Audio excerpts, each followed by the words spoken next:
تبارك الذي نزل الفرقان على عبده ليكون للعالمين نذيرا والصلاة والسلام على من أرسل إلى كافة للناس بشيرا ونذيرا أما بعد الحمدللہ بڑی خوشی کا موقع ہے۔ اللہ تعالیٰ نے ان دو بچوں کو قرآن پاک حفظ کرنے کی توفیق عطا فرمائی۔ حدیث میں آتا ہے اللہ تعالیٰ کو دو نام سب سے زیادہ محبوب پسندیدہ ہیں، ان میں سے ایک عبداللہ اور دوسرا عبد الرحمن، اور کتابوں میں سب سے پسندیدہ کتاب اللہ تعالیٰ کو وہ قرآن ہے، تو نام بھی پسندیدہ اور کام بھی پسندیدہ۔ الحمدللہ یہ بچے حافظ بنے، اللہ تعالیٰ ان کا پڑھنا اپنی بارگاہ میں قبول فرمائے۔ اور بڑی اس وقت ہماری اس مجلس کے جو مہمان خصوصی ہیں وہ ان کے والد ہیں کہ آج یہ جتنا فخر محسوس کر رہے ہیں، قیامت میں بھی اسی طرح ایک مجلس ہوگی جب ان کے سر پر تاج سجایا جائے گا ان بچوں کی وجہ سے، اس مجلس میں بھی یہ قابل فخر ہوں گے جیسا کہ آج الحمدللہ اس مجلس میں یہ سب سے زیادہ قابل فخر ہیں۔ اللہ پاک ان کی زندگی میں مزید برکتیں نصیب فرمائے۔ دیکھیے اللہ تعالیٰ نے قرآن پاک میں ارشاد فرمایا کہ وَإِنَّهُ لَتَنزِيلُ رَبِّ الْعَالَمِينَ نَزَلَ بِهِ الرُّوحُ الْأَمِينَ عَلَى قَلْبِكَ۔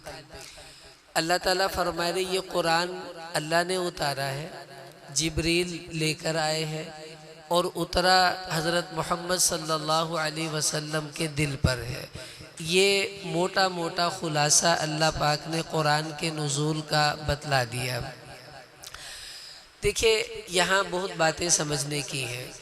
سب سے پہلی بات تو یہ ہے کہ سلسلہ چلا اللہ سے ہے، جبریل کے واسطے سے رسول اللہ صلی اللہ علیہ وسلم کے دل پر یہ قرآن اللہ نے اتارا، اور یہ وہاں سے ہوتے ہوتے ہوتے آج ان بچوں کے دل میں منتقل ہو چکا ہے۔ یہ نور ہے قرآن جو اللہ نے اتارا تھا، اور آج وہ نور اللہ پاک کا شکر ہے ان بچوں کے سینوں میں محفوظ ہو چکا ہے، منتقل ہو چکا ہے۔ اور یہ ایسے نہیں ہے کہ بس وہاں سے کہیں سے ہو آ کے یہاں تک پہنچا، جیسے ابھی مولانا ارشاد فرما رہے تھے کہ یہ ایک مستقل سلسلہ ہے، یہ ایک کڑی سے کڑی جڑ کر اللہ نے وہ نور بہت نورانی لوگوں کے سینوں سے ہوتا ہوا یہ ان بچوں کے سینوں تک آیا ہے۔ مثلا یہ عبداللہ اور عبد الرحمن، ان دونوں بچوں نے اس قرآن کا نور اپنے والد حضرت مولانا یاسین صاحب دامت برکاتہم، ان کے سینے سے جو نور تھا وہ ان بچوں نے الحمدللہ آج اپنے سینوں میں اتار لیا ہے۔ اور مولانا کے سینے میں یہ نور کہاں سے آیا؟ انہوں نے قرآن کا یہ نور حاصل کیا اپنے استاذ حضرت قاری محمد ابراہیم صاحب دامت برکاتہم سے، کہ اللہ پاک نے وہ جو نور ان کے سینے میں قرآن کا محفوظ تھا وہاں سے ان کے سینے میں آ گیا تھا۔ اور قاری ابراہیم صاحب نے وہ نور لیا تھا اپنے استاذ حضرت قاری عبداللہ صاحب رحمۃ اللہ علیہ، ہمارے ساہیوال مسجد نور میں جو سب سے بڑے ہمارے علاقے کے پانی پتی قرہ کے اساتذہ میں شمار ہوتے ہیں، تو انہوں نے وہ نور قاری عبداللہ صاحب رحمۃ اللہ علیہ کے سینے سے لیا تھا۔ اور قاری عبداللہ صاحب نے اس قرآن کا نور اپنے والد محترم قاری رحیم بخش صاحب رحمۃ اللہ علیہ، وہاں سے انہوں نے اس نور کو حاصل کیا تھا۔ اور انہوں نے وہ نور حاصل کیا تھا قاری فتح محمد پانی پتی رحمہ اللہ، ان کے قلب اطہر سے وہ نور لیا اور اپنے سینے میں محفوظ کیا۔ اور قاری فتح محمد صاحب نے یہ نور لیا تھا قاری محی الاسلام رحمۃ اللہ علیہ سے، اور انہوں نے قرآن پاک کا نور لیا قاری عبد الرحمن الاعمی، یہ نابینا قاری تھے۔ دیکھو اللہ کا نظام ہے، اللہ نے اپنے قرآن کی حفاظت ان لوگوں سے کروائی کہ جن کی آنکھوں میں تو نور نہیں تھا، لیکن اللہ نے قرآن سے ان کے دلوں کو نورانی بنا رکھا تھا، اور انہوں نے بھی اس قرآن کو آگے پہنچایا ہے۔ تو قاری عبد الرحمن الاعمی انہوں نے قرآن پاک کا یہ نور اپنے استاد سے لیا، ان کا نام بھی عبد الرحمن تھا، قاری عبد الرحمن المحدث رحمہ اللہ۔ پھر انہوں نے یہ قرآن لیا اپنے استاذ قاری کبیر الدین رحمۃ اللہ علیہ سے، انہوں نے آگے اسی نور کو حاصل کیا اپنے استاذ قاری امام الدین امروہی رحمۃ اللہ علیہ سے، پھر انہوں نے وہ نور لیا اپنے استاذ قاری محمد دہلوی رحمۃ اللہ علیہ سے، آگے انہوں نے یہ نور اپنے استاذ قاری قادر بخش رحمۃ اللہ علیہ سے لیا، انہوں نے اسی نور کو حاصل کیا اپنے استاذ قاری محمدی رحمۃ اللہ علیہ سے، اور انہوں نے اس نور کو لیا قاری عبد المجید الدہلوی رحمۃ اللہ علیہ سے، انہوں نے پھر یہ نور حاصل کیا قاری غلام مصطفیٰ طیٰ تیسری رحمۃ اللہ علیہ سے، پھر انہوں نے اپنے استاذ سے لیا جو تھے قاری غلام محمد الدہلوی رحمۃ اللہ علیہ، پھر انہوں نے اس نور کو حاصل کیا قاری عبد الغفور الدہلوی رحمۃ اللہ علیہ سے، انہوں نے یہ نور لیا قاری عبد الخالق منوفہ رحمۃ اللہ علیہ سے،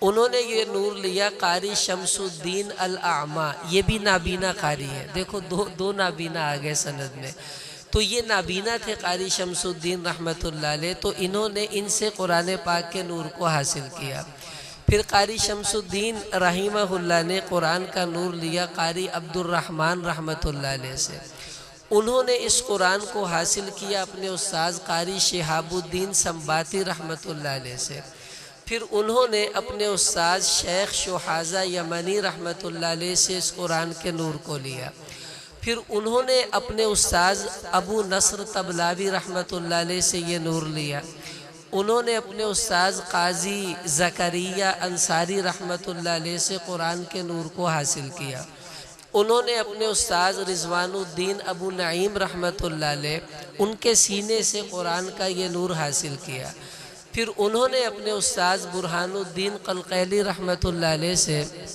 قرآن پاک کے نور کو حاصل کیا، انہوں نے پھر آگے اپنے استاذ کے سینے سے لیا، وہ تھے ابو الخیر محمد بنجزری رحمۃ اللہ علیہ، ان سے انہوں نے قرآن لیا، انہوں نے آگے اپنے استاذ ابو العباس احمد حنفی دمشقی رحمۃ اللہ علیہ ان سے اس نور کو حاصل کیا، انہوں نے پھر اپنے استاذ جو ان سے اوپر والے تھے ابو الحسن علی بن محمد سخاوی رحمۃ اللہ علیہ ان سے قرآن کے نور کو لیا، پھر انہوں نے اپنے استاذ ابو القاسم ولی اللہ شاطبی رحمۃ اللہ علیہ ان سے قرآن پاک کے نور کو لیا، پھر آگے انہوں نے اپنے استاذ ابو الحسن علی رحمہ اللہ ان کے سینے سے علی بن حزیل رحمۃ اللہ علیہ ان سے انہوں نے قرآن کے نور کو لیا، انہوں نے پھر آگے اپنے استاذ ابو داود سلیمان بن خلف رحمۃ اللہ علیہ کے سینے سے قرآن کا نور حاصل کیا، پھر انہوں نے اپنے استاذ ابو عمر سلیمان بن سعید عثمان بن سعید الدانی رحمۃ اللہ علیہ ان کے سینے سے قرآن کا نور حاصل کیا، انہوں نے آگے اپنے استاذ ابو الحسن علی بن طاہر بن غلبون رحمۃ اللہ علیہ ان کے سینے سے قرآن کا نور لیا، پھر انہوں نے یہ نور لیا اپنے استاذ ابو الحسن علی بن محمد ہاشمی الاعمیٰ، یہ بھی نابینا قاری ہے، 3 نابینا ہو گئے ہماری سند میں، تو ان سے انہوں نے قرآن کا نور لیا، انہوں نے آگے اپنے استاذ ابو محمد عبید بن صباح رحمۃ اللہ علیہ سے قرآن کا نور حاصل کیا، انہوں نے اپنے استاذ ابو عمر امام حفص الکوفی رحمۃ اللہ علیہ سے قرآن پاک کے نور کو حاصل کیا، آگے انہوں نے امام عاصم الکوفی رحمۃ اللہ علیہ سے قرآن لیا، یہ امام ابو حنیفہ کے شاگرد بھی ہیں، انہوں نے 3 بڑے بڑے ائمہ سے جو قرآن کے بڑے قاری تھے ان سے قرآن لیا، زر بن حبیش، عبداللہ بن حبیب اور سعد بن الیاس رحمہم اللہ، ان تینوں سے قرآن حاصل کیا، اور ان تینوں نے قرآن کس سے پڑھا؟ حضرت عثمان رضی اللہ تعالیٰ عنہ سے، حضرت علی رضی اللہ تعالیٰ عنہ سے، عبداللہ بن مسعود رضی اللہ تعالیٰ عنہ سے، زید بن ثابت رضی اللہ تعالیٰ عنہ سے، اور ابی ابن کعب رضی اللہ تعالیٰ عنہ سے، اور ان 5 نے یہ نور حاصل کیا حضرت محمد صلی اللہ علیہ وسلم کے قلب اطہر سے، اور آپ صلی اللہ علیہ وسلم نے لیا جبریل سے، اور جبریل لے کر آئے تھے اللہ سے۔ اب آپ اس آیت کو سمجھیں، وَإِنَّهُ لَتَنزِيلُ رَبِّ الْعَالَمِينَ، اللہ نے بھیجا نزل بہ الروح الامین، جبریل لے کر آئے، علی قلبک، اور رسول اللہ صلی اللہ علیہ وسلم کے دل پر اترا، اور اس قلب اطہر سے ہوتے ہوتے ہوتے آج ان بچوں کے سینوں تک یہ قرآن منتقل ہو چکا ہے۔ تو اللہ کا شکر ہے کہ ہمیں اللہ نے وہ کتاب دی ہے جس کی سند بھی ہمارے پاس ہے۔ پوری دنیا میں تورات کی سند پیش کرنے والا آپ کو کوئی نہیں ملے گا۔ عیسائیوں سے پوچھو انجیل کی سند، کوئی نہیں ہے۔ آپ ہندوؤں سے پوچھیں تمہارے پاس تمہاری ویدوں کی سند ہے، وہ کہیں گے کوئی نہیں ہے۔ اور مسلمان الحمدللہ فخر سے اپنے سینے پہ ہاتھ مار کے کہہ سکتا ہے کہ میرے پاس پوری سند ہے کہ میرے رب سے ہوتے ہوئے یہ قرآن مجھ تک کیسے پہنچا ہے، اور اس پر ہم مسلمانوں کو فخر بھی کرنا چاہیے۔ اب یہ قرآن ہمارے نبی کے دل پر اترا ہے، کیوں؟ یہ سمجھنے کی بات ہے۔ دیکھیے مسئلہ سارا دل کا ہی ہے۔ اصل میں ہماری جتنی محنتیں ہیں اللہ پاک نے ان میں سے کسی کے بارے میں ہم سے سوال نہیں کرنا ہے۔ مثلا مردوں کی محنت ہے کاروبار، مکان بنانا، گاڑیاں بنانا، مارکیٹیں بنانا، پیسے کو جمع کرنا۔ عورتوں کی محنت ہے اپنی خوبصورتی کے اوپر اور اپنی چیزوں کو بنانا، زیورات اور یہ ساری چیزیں۔ اور رسول اللہ صلی اللہ علیہ وسلم نے ارشاد فرمایا کہ ان اللہ لا ينظر الى صورکم و اموالکم، اللہ تعالیٰ قیامت میں نہ تو تمہاری شکلوں کو دیکھیں گے کہ خوبصورت ہے تو بخش دیں گے ورنہ نہیں، اور نہ ہی اللہ پاک تمہارے مالوں کو دیکھیں گے کہ مالدار ہے تو جنت میں چلا جائے گا، تو غریب ہے تو پکڑا جائے گا، ایسا نہیں ہے۔ تو نہ اللہ تمہاری شکل و صورت دیکھیں گے اور نہ اللہ تمہارے مال و دولت کو دیکھیں گے۔ پھر اللہ دیکھیں گے کیا؟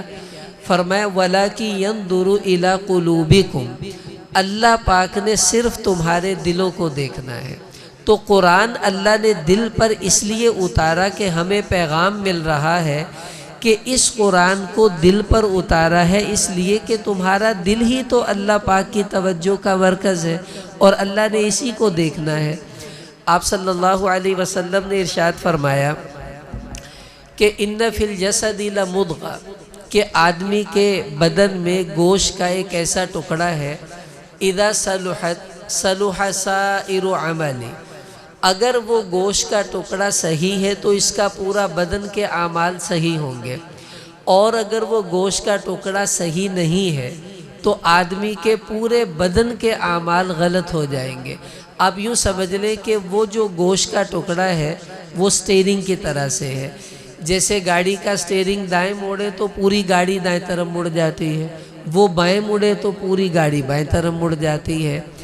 اب وہ انسان کے بدن میں سٹیرنگ کیا ہے؟ ہمارے نبی صلی اللہ علیہ وسلم نے فرمایا الا وہی القلب، خوب دھیان سے کان کھول کر سن لو، وہ آدمی کا دل ہے۔ کہ اگر دل صحیح ہے تو ہماری آنکھیں بھی صحیح دیکھیں گی، ہماری زبان صحیح بولے گی، ہمارے ہاتھ پاؤں صحیح اعمال میں لگیں گے۔ اور اگر یہ دل بگڑ گیا تو یاد رکھے پورے کا پورا بدن بگڑ جاتا ہے اور انسان اللہ کی نافرمانی کے راستوں پر چل پڑتا ہے۔ اب قرآن اللہ نے دل پر اس لیے اتارا کہ دل پر اللہ پاک نے فیصلے کرنے ہیں۔ قرآن میں اللہ پاک نے خود فرمایا وَحُصِّلَ مَا فِي الصُّدُورِ، کہ اللہ تعالیٰ تمہارے سینوں کو چیریں گے، دل نکالیں گے، اور دل کے اندر جو کچھ نکلے گا اس پر اللہ نے فیصلہ کرنا ہے۔ اب دل سے اللہ کی محبت، اس کے نبی کی محبت نکلی پھر تو بھائی کام بن گیا، اور اگر اس دل سے نکلی دنیا کی محبتیں، نفرتیں، بغض اور کینہ اور ایسی چیزیں، تو یاد رکھے ایسے گندے دل والا آدمی کبھی اللہ کے ہاں پسندیدہ نہیں ہو سکتا۔ تو قرآن دل پر اتار کر اللہ اشارہ کر رہے ہیں کہ میرے بندوں اپنے دل کی فکر کرو کہ میرے اس نور کا مرکز دل بنا ہے، اور دل نورانی ہوگا تو ہی قرآن سینوں میں اثر کرتا ہے، اور جس کا دل ہی گندا ہو اس بیچارے کو قرآن سے کیا فائدہ ہوگا۔ اب دیکھیں دل، اس کی بہت سی بیماریاں ہیں، اور ان ساری بیماریوں کا علاج اللہ نے قرآن کے ذریعے ہی فرمایا ہے۔ اس لیے قرآن کو دل پر اتارا کہ دل کی ہر بیماری کا علاج قرآن سے ہوگا۔ اب دیکھیے یہ دل بیمار بھی ہوتا ہے، یہ دل زنگ آلود بھی ہو جاتا ہے، یہ دل ویران بھی ہو جاتا ہے، تو ان ساری بیماریوں کا علاج قرآن کے ذریعے سے ہوگا، یہ خود رسول اللہ صلی اللہ علیہ وسلم نے ہمیں بتا دیا۔ آپ صلی اللہ علیہ وسلم نے فرمایا ان هذه القلوب تصدع كما يصدع الحديد اذا اصابه الماء، کہ جیسے پانی لگنے سے لوہے کو زنگ لگ جاتا ہے، اسی طرح دلوں کو بھی زنگ لگ جاتا ہے گناہوں کے ذریعے سے۔ اب پوچھا گیا وما جلاؤها یا رسول اللہ، کہ حضور جب دل زنگ آلود ہو جائے، گندا ہو جائے، تو آپ بتائیں وہ ریگمال کون سا ہے جس سے ہم یہ زنگ اتار سکیں؟ تو رسول پاک صلی اللہ علیہ وسلم نے دو باتیں ارشاد فرمائیں۔ پہلی بات فرمایا کثرت ذکر الموت، دوسرا فرمایا وتلاوت القرآن۔ ایک تو موت کو کثرت سے یاد کرو، اور دوسرا قرآن پاک کی خوب تلاوت کرو، اللہ پاک تمہارے دلوں کے زنگ کو اس کی برکت سے خود بخود دور فرما دیں گے۔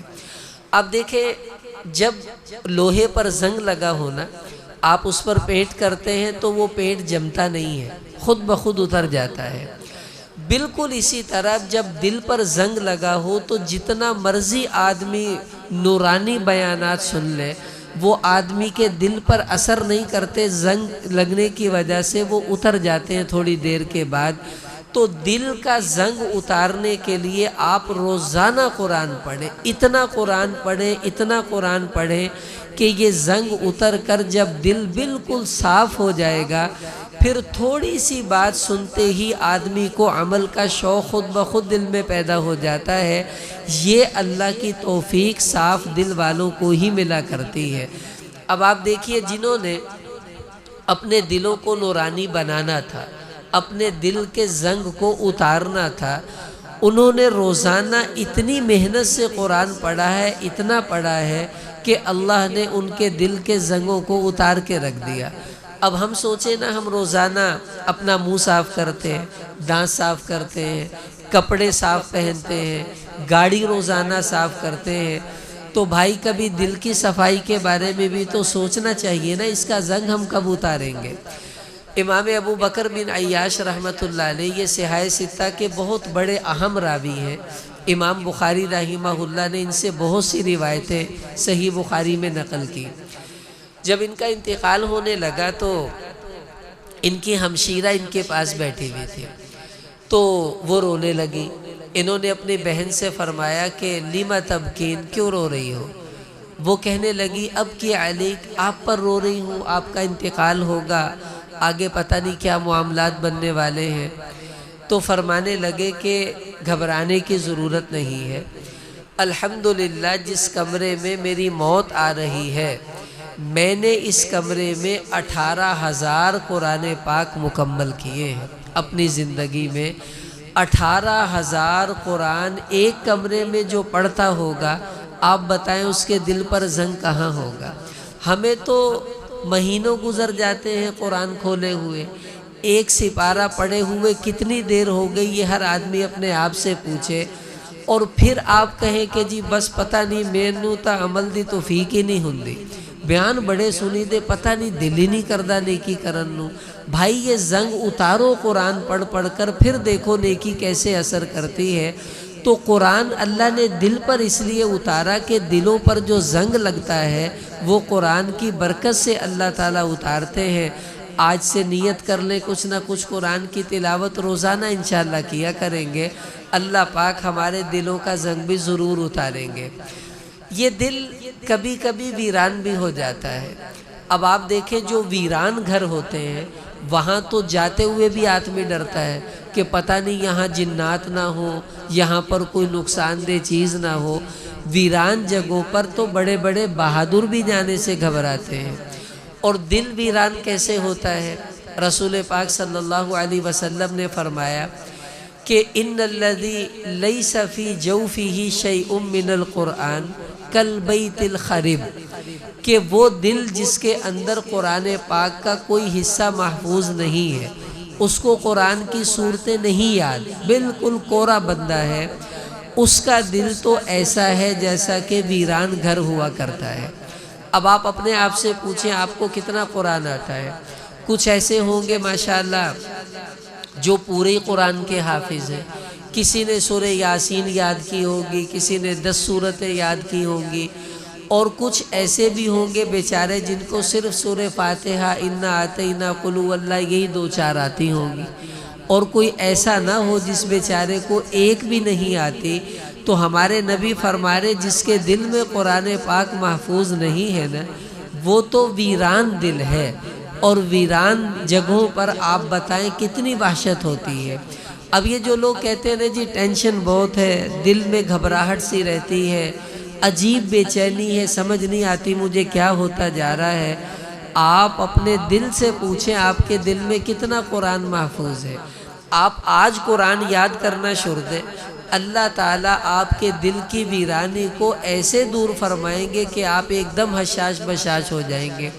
تو قرآن دل میں ہوگا تو ہمارا دل الحمدللہ آباد ہو جائے گا، اور اگر یہ قرآن دل میں نہیں ہوگا تو دل ویران ہوگا، اور ویران دل کبھی خوش نہیں رہ سکتا، یہ یاد رکھ لیجئے گا۔ پیسہ ہونے کے باوجود وہ نیند کی گولیاں کھائے گا جس کے دل کے اندر آبادی نہیں ہوگی اور ویرانی ہوگی۔ اب میں 2 باتیں عرض کرتا ہوں۔ ہمارے والد اگر ہم سے کوئی خواہش کرے کہ بیٹا میری خواہش ہے تم یہ کام کر دو، تو ہم جان مارتے ہیں اپنے ابا کی خواہش پوری کرنے میں۔ اب ہمارے نبی حضرت محمد صلی اللہ علیہ وسلم نے ہم سے 2 معمولی سی خواہشیں کی، معمولی اس لیے کہہ رہا ہوں کہ یہ کوئی مشکل کام نہیں ہے۔ آپ صلی اللہ علیہ وسلم نے فرمایا کہ میرا دل چاہتا ہے کہ میرے ہر امتی کے دل میں سورہ یاسین محفوظ ہو جائے، یعنی میرا ہر امتی سورہ یاسین کو حفظ کر لے۔ دوسری حدیث میں فرمایا میرا دل چاہتا ہے کہ میرے ہر امتی کے دل میں سورہ تبارک الذی محفوظ ہو جائے اور وہ اس کو یاد کر لے۔ اچھا یہ کوئی بہت بڑی صورتیں ہیں، ایک ورقے کی ہے سورہ تبارک الذی، اور سورہ یاسین 3 ورقوں کی صورت ہے۔ اب آپ اگر 2 آیتیں 3 آیتیں روزانہ یاد کرنا شروع کر دیں، 1 ماہ لگے گا، 2 ماہ لگیں گے، چلو 1 سال لگ جائے گا، تو 1 سال میں اپنے نبی کی خواہش کو پورا کر دیں، اور قیامت میں جب حضور کا سامنا ہو تو اللہ کے حبیب صلی اللہ علیہ وسلم ہمیں محبت سے سینے سے لگائیں کہ تم نے میری خواہش پوری کی، آج میں تمہاری خواہش پوری کروں گا۔ اور ہماری خواہش کیا ہے کہ حضور اپنے ہاتھوں سے جام کوثر پلا دیں، حضور ہمارے سر پہ ہاتھ رکھ کر شفاعت کر کے ہمیں جنت میں داخل کر دیں، اور قیامت میں اللہ کے حبیب کا ساتھ جنت میں نصیب ہو جائے۔ تو آج ہم سودا کریں، یہ گیو اینڈ ٹیک ہے، آج ہم اللہ کے حبیب کی خواہش کو پورا کرنے کی نیت کر لیں، اللہ ہمیں توفیق دیں گے۔ تو ہم اللہ کے نبی کی خواہش پوری کریں، قیامت میں اللہ پاک ہماری ساری خواہشوں کو پورا فرما دیں گے۔ تو نیت کر لیں، تھوڑا تھوڑا کر کے ان دونوں صورتوں کو یاد کرنا ہے، اپنے دل کی ویرانی بھی دور ہو جائے گی، اللہ کے حبیب کی خواہش بھی پوری ہو جائے گی، اور جب یہ یاد ہوگی تو لمبی لمبی نمازیں پڑھنے کا موقع بھی ملے گا، انہی صورتوں کو نمازوں میں بھی انشاءاللہ پڑھا کریں گے۔ تو نیت کرتے ہیں نا انشاءاللہ اس کی سب بھائی۔ اسی طرح ہمارا جو دل ہے یہ بیمار بھی ہو جاتا ہے۔ عبداللہ بن مسعود رضی اللہ تعالیٰ عنہ فرماتے ہیں کہ لو صحت اجسامکم ونربت قلوبکم، اگر تمہارے بدن تو تندرست اور توانا ہو اور تمہارا دل بیمار ہو۔ اب دل کی بیماری کیا ہے؟ اللہ کی محبت کا نہ ہونا، اعمال کی رغبت نہ ہونا، گناہوں سے نفرت نہ ہونا، حسد بغض کینے سے دل کا میلا ہونا، یہ دل کی بیماریاں ہیں۔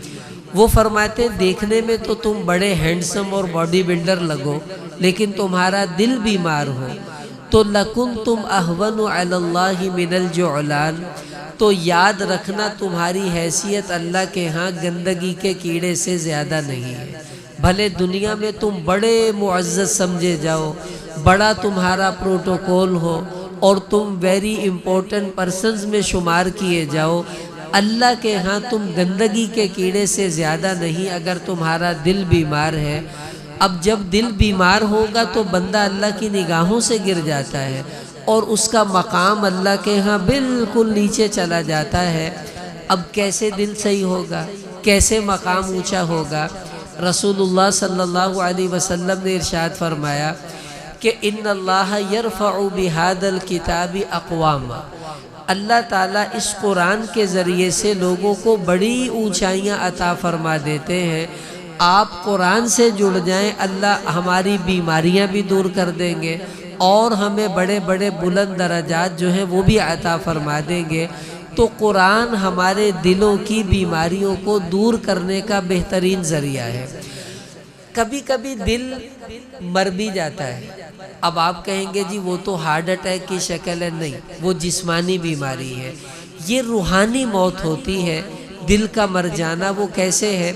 ہمارے نبی نے اس کی 3 نشانیاں بتائی کہ تم ان 3 باتوں کو تلاش کرو، یہ تمہارے اندر تو نہیں پائی جاتی، اگر پائی جا رہی ہے تو سمجھ لو تمہارا دل مر چکا ہے۔ عبداللہ بن مسعود رضی اللہ تعالیٰ عنہ فرماتے ہیں کہ اطلب قلبک فی 3 مواطن، 3 جگہوں پر اپنے دل کو تلاش کر کے تیرا دل زندہ ہے یا مردہ ہے۔ سب سے پہلے فرمایا عند سماع القرآن، یہ دیکھو تمہارا دل قرآن سننے میں زیادہ لگتا ہے یا گانے سننے میں زیادہ لگتا ہے۔ اگر قرآن سننے میں زیادہ لطف محسوس ہوتا ہے تو مبارک ہو، تمہارا دل زندہ ہے۔ اور اگر قرآن سننے کو جی نہیں چاہتا، ہاں گانے سننے کو طبیعت آمادہ ہوتی ہے، تو پھر تمہارا دل مر چکا ہے، تمہیں زندہ دل تلاش کرنے کی ضرورت ہے۔ دوسرا فرمایا کہ وَفِي حَلَقَةِ الذِّكْرِ، اپنے دل کو اللہ کی ذکر اور اس کے یاد کے حلقوں میں تلاش کرو۔ اگر تو بیان سننے میں، ذکر کرنے میں تمہارا دل لگتا ہے تو سمجھو تمہارا دل زندہ ہے، اور اگر طبیعت پر بوجھ محسوس ہوتا ہے تو پھر یہ مرا ہوا دل ہے۔ فرمایا تم اپنا زندہ دل اللہ سے مانگو، اللہ تمہیں کوئی دل دے دے، تمہارا دل تو مرا ہوا ہے۔ تیسری بات فرمایا کہ وفی اوقات الخلوہ، جب تم اکیلے ہو، تنہائی میں ہو، اس وقت دیکھو تمہارا دل گناہوں کی طرف جاتا ہے یا نیکی کی طرف جاتا ہے۔ اگر اس وقت تمہارا دل نیکی کی طرف مائل ہو تو تمہیں مبارک ہو، اللہ نے تمہیں زندہ دل عطا کیا ہے۔ اور اگر اس وقت تمہارا دل برائیوں پر چلے تو سمجھ لو تمہارا دل مرا ہوا ہے۔ تم اللہ سے اپنا دل مانگو، اللہ تمہیں کوئی دل عطا کر دے، کیونکہ تمہارا دل مر چکا ہے۔ اب میرے عزیزوں اور بھائیوں، اللہ پاک نے یہ قرآن رسول اللہ صلی اللہ علیہ وسلم کے دل پر اسی لیے اتارا کہ یہ قرآن ہماری روحانی اور دل کی بیماریوں کا علاج ہے۔ خود اللہ نے قرآن میں فرمایا یا ایھا الناس قد جاءتکم موعظۃ من ربکم وشفاء لما فی الصدور، کہ یہ قرآن تمہارے سینوں کے لیے شفا ہے، یعنی تمہارے دل کی ظاہری باطنی سب بیماریوں کو یہ قرآن دور کر دے گا اور شفا عطا کر دے گا۔ اب سب بھائی نیت کر لے کہ آج انشاءاللہ ہم اپنا تعلق قرآن سے جوڑنے کی نیت کر لیں۔ اللہ پاک ہمارا دل نورانی بھی فرمائیں گے، صاف بھی فرمائیں گے، دل کو زندہ بھی فرمائیں گے، اور ہمارے دل کو صحت عطا فرما دیں گے، دل کی بیماریوں کو اللہ تعالیٰ دور فرما دیں گے۔ آخری درخواست یہ ہے کہ دیکھیں ان بچوں نے ماشاءاللہ قرآن پاک اپنے دل میں محفوظ کیا۔ یہ اس قرآن کا معجزہ ہے کہ چھوٹے چھوٹے بچے کس طرح اپنے سینوں میں اتنی موٹی کتاب کو محفوظ کیے ہوئے ہیں، اور آج ان کے والد مولانا یاسین صاحب کتنے فخر سے الحمدللہ اس مجلس میں بیٹھے ہیں کہ اللہ تعالیٰ نے انہیں یہ سعادت عطا فرمائی ہے۔ تو ایک ایسی مجلس اور بھی ہوگی جس میں اللہ کرے کہ ہم سب ہوں اور ہمارے بچے کا حفظ قرآن ہو، اور میں فخر سے کہوں کہ الحمدللہ آج میں حافظ قرآن بچے کا باپ بن چکا ہوں۔ یہ بہت بڑی سعادت کی بات ہے۔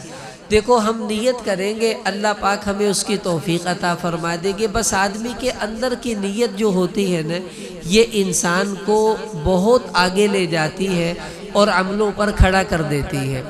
تو آج کون کون خوش قسمت والدین ہیں جن کو اللہ نے اولاد کی نعمت سے نوازا ہے، اور وہ یہ نیت کرتے ہیں کہ ہم انشاءاللہ اپنے بچوں کو حافظ قرآن بنائیں گے۔ تو ہاتھ کھڑا کر دیں کون کون نیت کرتے ہیں۔ دیکھو آج یہ ہاتھ کھڑا کیا ہوا ضائع نہیں جائے گا، اللہ پتہ نہیں کب توفیق دے دیں، ہماری اگلی نسلوں تک اللہ اس کو لے جائیں گے۔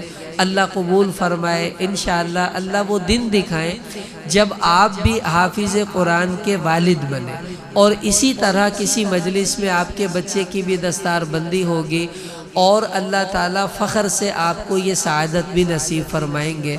اللہ تعالیٰ ہم سب کو عمل کی توفیق عطا فرمائے۔ اب ہم دعا کرتے ہیں اللہ تعالیٰ ان بچوں کو بھی قرآن پر عمل کی توفیق دے دے، اور بھی حاضرین نے بہت سی دعاؤں کا کہا ہے، ان سب کے لیے اب ہم دعا کر لیتے ہیں۔ درود پاک پڑھ لیجئے۔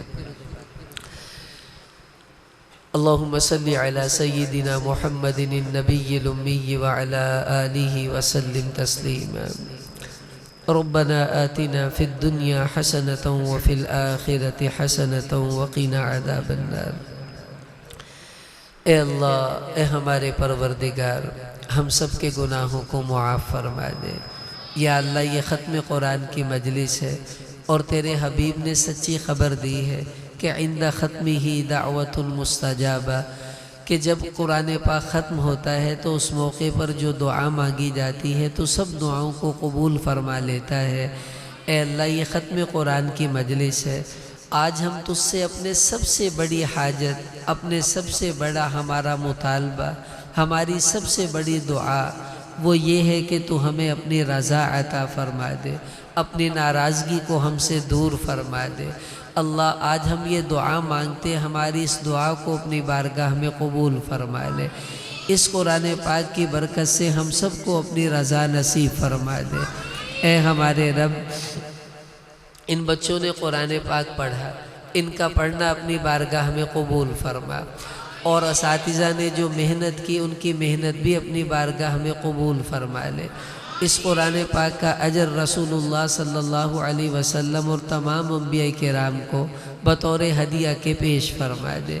آپ صلی اللہ علیہ وسلم کے تمام صحابہ، اہل بیت، ائمہ کرام، اولیاء دین، تبع تابعین، سب مسلمان مردوں عورتوں کو اس کا ثواب پہنچا دیجیے، اور خاص طور سے ان بچوں کے جو بڑے دنیا سے چلے گئے، آج وہ اپنی قبروں میں ہیں، اللہ اس قرآن کا نور ان کی قبروں میں پہنچا، ان کی قبروں کو منور فرما، تاکہ وہ بھی خوش ہوں کہ آج ان کی قرآن کا نور جو ہے ان کی نسلوں میں جاری ہو چکا ہے۔ اللہ اس قرآن سے ان کی قبروں کو منور فرما دے۔ اے ہمارے رب، حاضرین کے بھی جتنے آباء و اجداد دنیا سے چلے گئے، ان سب کی قبروں میں اس قرآن پاک کا ثواب پہنچا دیجئے، اور ان کی قبروں کو منور فرما دیجئے۔ اے ہمارے رب، ان بچوں نے قرآن پڑھا ہے، اب اس قرآن پر انہیں پختگی بھی عطا فرما، اس قرآن پر ان کو عمل کی توفیق بھی عطا فرما، اور بڑے ہو جائیں اس قرآن کو سمجھنے اور آگے پوری امت تک پہنچانے کی بھی توفیق عطا فرما۔ بہت سے حاضرین نے آج نیت کی کہ ہم بھی اپنے بچوں کو حفظ کرائیں گے۔ اللہ، ہم تو ارادہ ہی کر سکتے ہیں، نیت ہی کر سکتے ہیں، توفیق تو آپ ہی عطا فرمائیں گے۔ اللہ، جن جن بھائیوں نے عزم ارادے کیے سب کو ان ارادوں کو وجود عطا فرما دے، اور ان کی نسلوں میں قرآن پاک کے نور کو جاری فرما دیجئے۔ اے ہمارے رب، جو مسلمان دنیا سے چلے گئے ان کی بھی مغفرت فرما، جو بیمار ہیں ان سب کو شفائے کاملہ عطا فرما، جن بہنوں کے ہاں اولاد نہیں سب کو نیک صالح اولاد عطا فرما، جن بھائیوں پر قرض ہے اپنے خزانوں سے اس کا انتظام فرما دے۔ یا اللہ، جن جن بھائیوں نے دعاؤں کے لیے کہا ہے ان کی بھی تمام جائز حاجتوں کو پورا فرما۔ مجمع میں جتنے بھائی بیٹھے ہیں ان کے جو جو خواہشات ہیں، جو جو مسائل ہیں، تو خوب جاننے والا ہے۔ اللہ، ان کے ہر مسئلے کو اپنی قدرت سے حل فرما، جو جو تمنائیں ہیں اپنی رحمت سے ان سب کو پورا فرما۔